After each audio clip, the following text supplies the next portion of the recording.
Alors,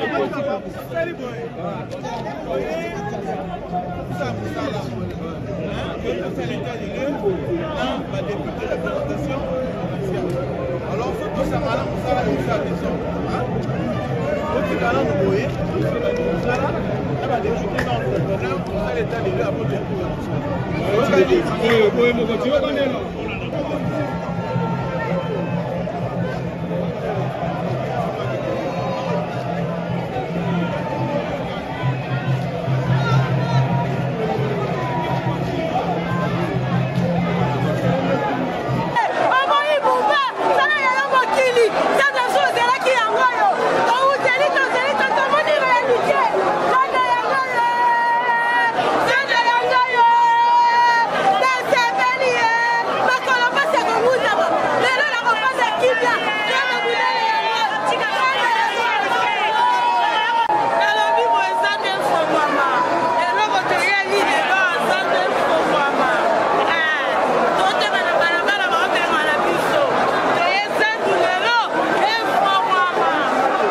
Tozali awa, naba honorable député, ya ville à Kinshasa, l'exécutif provincial, l'entrepreneur, pour n'avoir bon côté la marambotali Zando.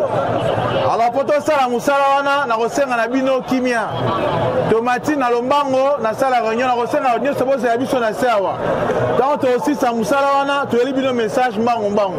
Et aux attentes mingite, na zana pour ça calme, na zana pour ça des ordres pour que moussala ça malamu.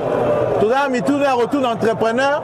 Pour la nini, Tisikoyo, Zandu et d'autres Fungamate, Toyo Kaye, na représentation à Kinshasa, Zali Bongo, député, ma réponse à Repé Sabiso, Neto Labino, Natina de Toeba, Neto communiqué dans Souka. Nazana Posa Kimie Zala pour que vous sachiez ça à Malam. Merci, ma bonne réponse à Binomoko, ma bonne réponse à Binomoko.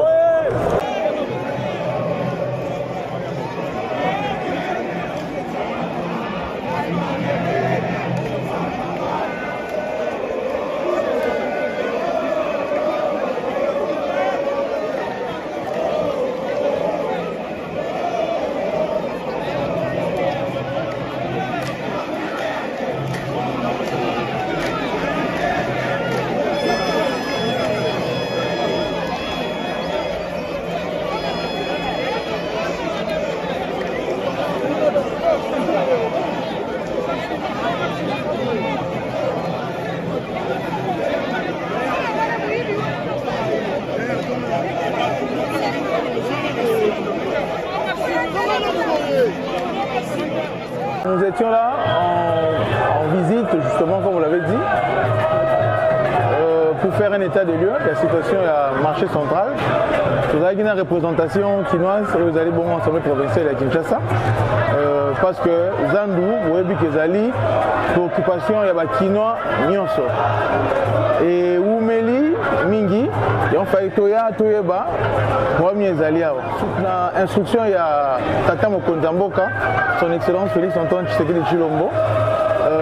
Azali ko se soucier na quotidien ba kino et comprenant que Zandu ezali na rôle moko fonctionnel ya makasi pour la ville à Kinshasa les toyaki to mona to constater que misala et salami ça fait déjà 3 ans mais to check quand même impulsion poto pour ça quand même envoyer que bien entrepreneur avec ce salami na oyo et tigali salama avec ce que ezali na 5000 étals faut voir qui ça il faut voir ça la bâche à eau faut voir ça la fosse septique faut voir ça là forage alors babilo rognon soana à lobby à aussi sango dans 3 mois alors nous pensons que après 3 mois ce qui me sert na nyonso et sili na dynamique autour ça là pour que eloko yo ezali important pour na fonctionnement via Kinshasa et au Kabongo kozala opérationnel donc bana Kinshasa ba papa ba maman boza mutema okita tozali ko bousculer toza simanango pour que Zandu na bino ezala bongo opérationnel